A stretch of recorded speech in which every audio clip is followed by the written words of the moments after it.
Stab wound के features क्या क्या होते हैं? इंजरी जो है can be correlated with the weapon. Obviously हर एक इंजरी, जैसा कि फॉरेंसिक साइंस का बेसिक प्रिंसिपल है, every contact leaves a trace. तो अगर वेपन से भी कॉन्टैक्ट हुआ है उसने कुछ ना कुछ ट्रेस तो छोड़ा होगा। हर एक इंजरी को वेपन के साथ कोरिलेट किया जा सकता है। कैसे? जो हमारे वेपन की जो डायमेंशंस हैं उनसे हम कोरिलेट कर सकते हैं। लेंथ ऑफ द वेपन जो है वो डेप्थ ऑफ द वुंड बन जाती है, breadth of the weapon length of the stab wound बन जाती है, और अगर जो थिकनेस है ब्लेड की वो हमारी breadth of the stab wound बन जाती है। कैसे? आइए देखते हैं। अब देखिए ये हमारा वेपन है, इसकी जो ये लेंथ है, तो जितनी लेंथ होगी उतना ही तो वो डीप जाएगा, वो वेपन उतना ही डीप जाएगा जितनी उसकी लेंथ होगी। तो वेपन की लेंथ वुंड की डेप्थ बन गई। अब वेपन की ब्रेथ, जो वेपन की हमारी ब्रेथ है, जितनी ब्रेथ है उतना ही वेपन चौड़ा रहेगा, उतना ही वेपन की लेंथ होगी। वेपन उतना डीप गया जितनी लेंथ थी इसकी,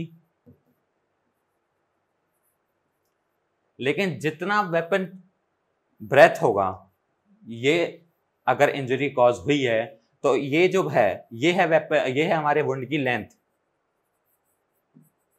लेकिन हमारे वेपन की तो ये ब्रेथ है ना, तो ब्रेथ ऑफ द वेपन इसको बन जाती है हमारे स्टैब वुंड की लेंथ, और जो हमारे ब्लेड की थिकनेस है वो स्टैब वुंड की ब्रेथ बन जाती है। कैसे? जो हमारी ये थिकनेस है, ये वाली जो थिकनेस होती है हमारे उसकी, ये जो हमारे वेपन की थिकनेस होगी, यही तो हमारी जो इंजरी है इसकी ब्रेथ बनेगी, राइट? तो लेंथ, ब्रेथ एंड थिकनेस, इसकी डायमेंशन से हम वेपन के साथ कोरिलेट कर पा रहे हैं। Next is shape. Shape of the stab injury depends on the type of weapon used. जिस तरह की इंजरी का शेप है उस तरह से हम पता लगा सकते हैं कि किस तरह का जो वेपन है वो यूज हुआ है, या सिंगल एज्ड ब्लेड है या डबल एज्ड ब्लेड है। इन दोनों में डिफरेंस होता है। ये दोनों जो इंजरी कॉज करते हैं उसमें डिफरेंस देखने को मिलता है। क्या देखने को मिलता है? Knife having sharp edges on one side. जो सिंगल एज नाइफ है उसकी एक ही साइड में एजेस जो हैं वो शार्प होते हैं, डबल एज में दोनों साइड देखने को मिलते हैं। Produces triangle shaped wound. अब ये देखिए ये वाली जो शेप आती है यहाँ पे, ये जो शेप आ रही है ये यहाँ पे इसके कारण आ रही है। तो जो हमारा सिंगल एज्ड नाइफ है वो ट्रायंगल शेप प्रोड्यूस करता है, लेकिन जो हमारा डबल एज्ड नाइफ है वो यहाँ पे जो शार्प एजेस हैं दोनों साइड में वो ओवल शेप प्रोड्यूस करता है वुंड हमारा। Small splitting is seen at the one edge of the wound which looks like tail of the fish. ये जो एंड है ये टेल ऑफ द फिश की तरह देखने को मिलता है। ये वाला जो नीचे वाला जो एंड है ये हमारा टेल ऑफ द फिश की तरह देखने को मिलता है। Hence known as fish tailing. It is produced by blunt edge of the knife. ये जो टेल है ये प्रोड्यूस कहां से हुआ? ये नाइफ की ब्लंट एज से प्रोड्यूस हुआ है, इससे, इसलिए इस चीज को फिश टेलिंग भी कहते हैं। नेक्स्ट हमारा आता है हिल्ट मार्क। अब हिल्ट मार्क होते क्या है? कई बार चाकू, जो हमारा नाइफ होता है उसकी जो नाइफ का जो ब्लेड होता है उसके ऊपर उसका जो वुड का जो हैंडल होता है उसके जो साइड के जो बॉर्डर्स होते हैं उनको हिल्ट्स बोलते हैं। ये हैं हमारे हिल्ट। कई बार बॉडी पे ये हिल्ट मार्क्स देखने को मिलते हैं। अब इंजरी तो यहां हुई है लेकिन मार्क्स हमें यहां भी देखने को मिल रहे हैं। इन मार्क्स को बोलते हैं हिल्ट मार्क्स। ये देखने को कब मिलते हैं? क्या अगर जो नाइफ है वो पूरी तरह से बॉडी के अंदर एंटर हो गया, उसने अपनी पूरी लेंथ बॉडी के अंदर गई है उसकी, तो जो तभी हमें ये जो है हिल्ट मार्क्स देखने को मिलेंगे। अगर पूरी लेंथ अंदर नहीं गई है तो ये जो बॉर्डर्स हैं ये स्किन से टच होंगे ही नहीं। अगर स्किन से टच ही नहीं होंगे तो मार्क्स छोड़ेंगे नहीं। अगर कांटेक्ट ही नहीं होगा तो ट्रेस कहां से छोड़ेगा? अगर कांटेक्ट होगा, कब होगा कांटेक्ट? जब ये ब्लेड पूरा का पूरा स्किन के अंदर एंटर हो जाएगा, तब ये जो बॉर्डर्स हैं ये हमारे स्किन के साथ कांटेक्ट में आएंगे और तब ये मार्क्स छोड़ेंगे। हिल्ट मार्क्स होते क्या है? Patterned abrasion, bruise caused by the hilt of the weapon on the side of stab injury occurs when complete penetration by the weapon is seen. These marks determines the direction of the force. Obviously, जिस तरफ hilt marks होंगे हमारे, उसी तरफ तो हमारी direction of the force होगी। अगर ये हमारा सरफेस है, यहाँ पे स्टैब इंजरी हुई है और यहाँ पे हमें हिल्ट मार्क्स देखने को मिल रहे हैं, तो जिस तरफ हमारे हिल्ट मार्क्स होंगे उस तरफ से ही तो वेपन एंटर हुआ है, उस तरफ से हमें डायरेक्शन देखने को मिल जाएगी। नेक्स्ट चीज आती है गैपिंग। गैपिंग होता क्या है? Gap produced by due to the stab injury is called gaping. Stab injury की वजह से जो गैप हमारा प्रोड्यूस हुआ है उस चीज को बोलते हैं gapping. Gapping depends upon the lines of Langer. अब एक चीज देखते हैं कि लाइंस ऑफ लैंगर होती क्या हैं। लाइंस ऑफ लैंगर हमारी इमेजिनरी लाइंस हैं बॉडी के अंदर। अगर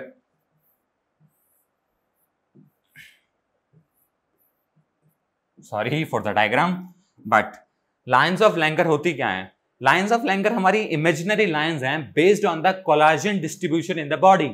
हमारी बॉडी में कोलाजन होता है, उसके डिस्ट्रीब्यूशन के बेस्ड पर हमारी इमेजिनरी लाइंस हमारे बॉडी में बनी हुई हैं। हम इमेजिनरी लाइंस हम इमेजिन करते हैं बॉडी में based on the collagen distribution.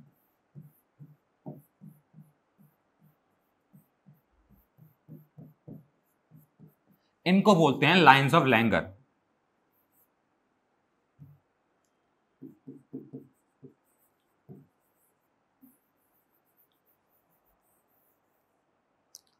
In imaginary lines को बोलते हैं हम लाइंस ऑफ लैंगर। तो अगर lines of Langer, stab injury is parallel to this lines, less gaping, but injury is perpendicular to this lines, more gaping is seen. अगर इन lines के parallel में अगर इंजरी हुई है, इन लाइंस की अगर पैरेलल में कोई इंजरी हुई है तो गैपिंग, हमें कम गैपिंग देखने को मिलेगी।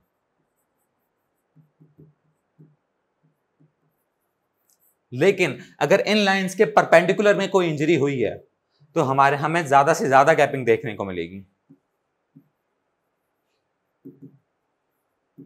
तो लाइंस ऑफ लैंगर्स में हम ये पता लगा सकते हैं कि किस तरफ से हमारी इंजरी हुई है, वेपन हमारा किस तरफ से एंटर हुआ है और कितना ज्यादा डैमेज करके गया है।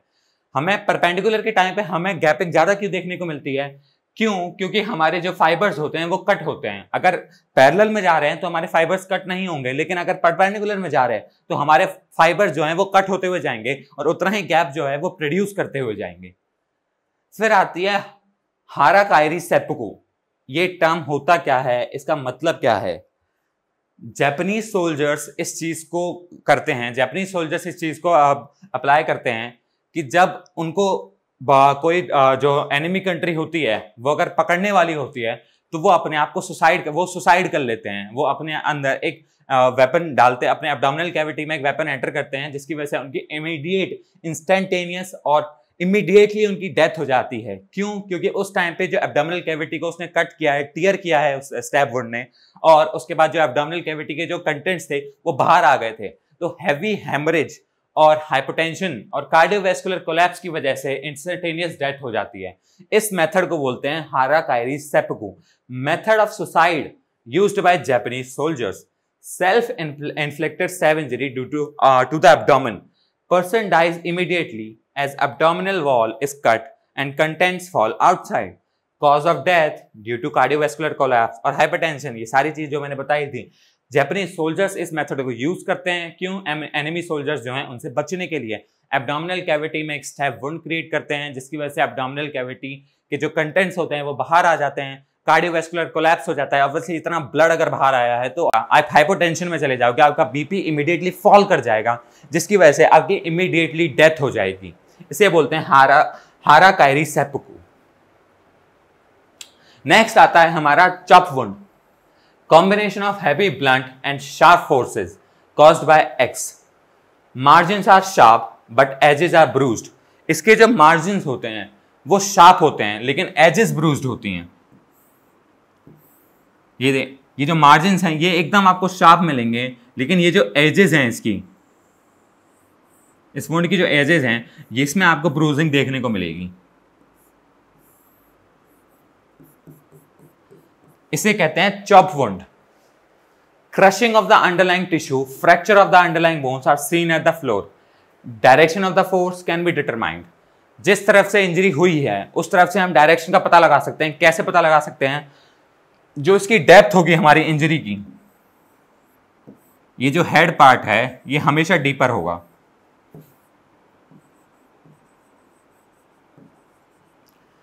लेकिन जो एंड पार्ट है, जो टेल है, ये सुपरफिशियल होगा।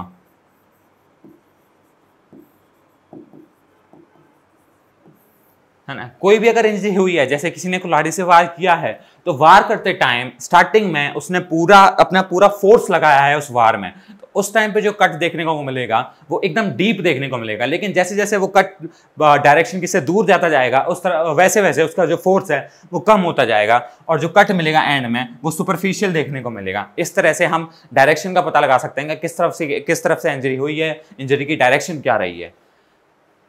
सुपरफिशियल गैपिंग इज सीन, जब भी इंजरी होगी इसमें हमेशा गैपिंग देखने को मिलेगी। नेक्स्ट आता है डिफेंस वुंड्स।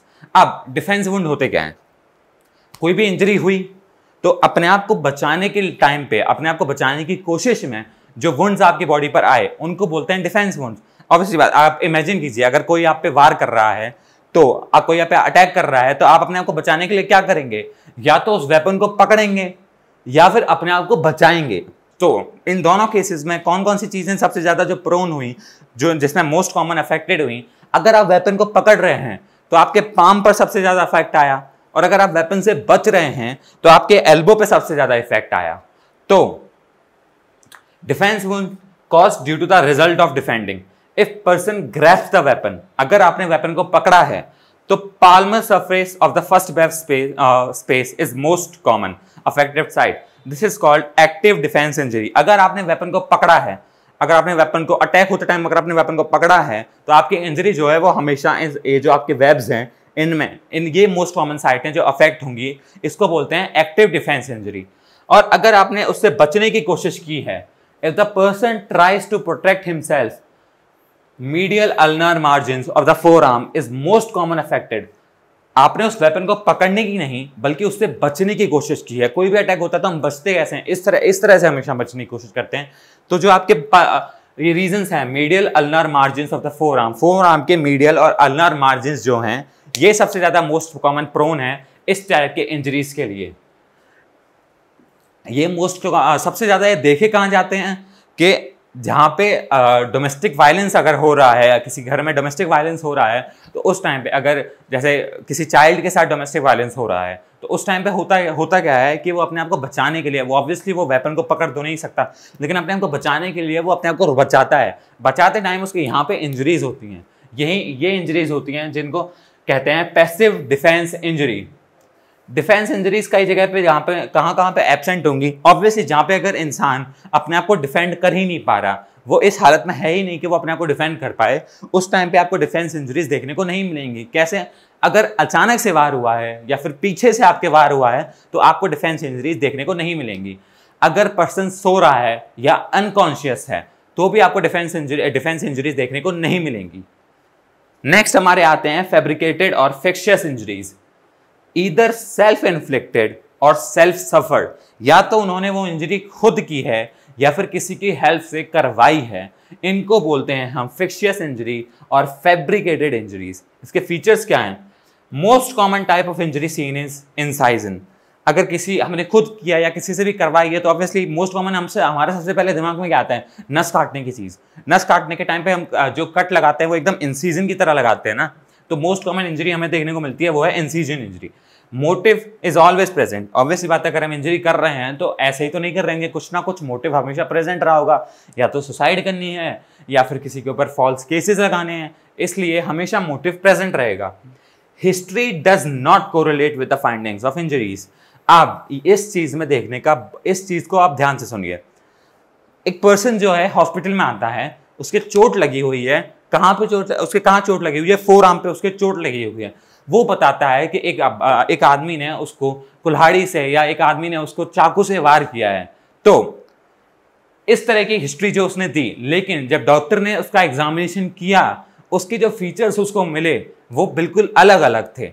देखिए मतलब फीचर्स उसको अलग अलग क्या क्या मिल सकते हैं कि अगर किसी और ने वार किया होता तो आपको इंजरी देखने को मिलती ऐसे, इस तरफ से, ऊपर से नीचे की तरफ, लेकिन अगर आपने खुद से वार किया है तो आप हमेशा ऐसे काटते हैं या फिर ऐसे काटते हैं, बिल्कुल स्ट्रेट काटते हैं या फिर बिल्कुल ऐसे काटते हैं।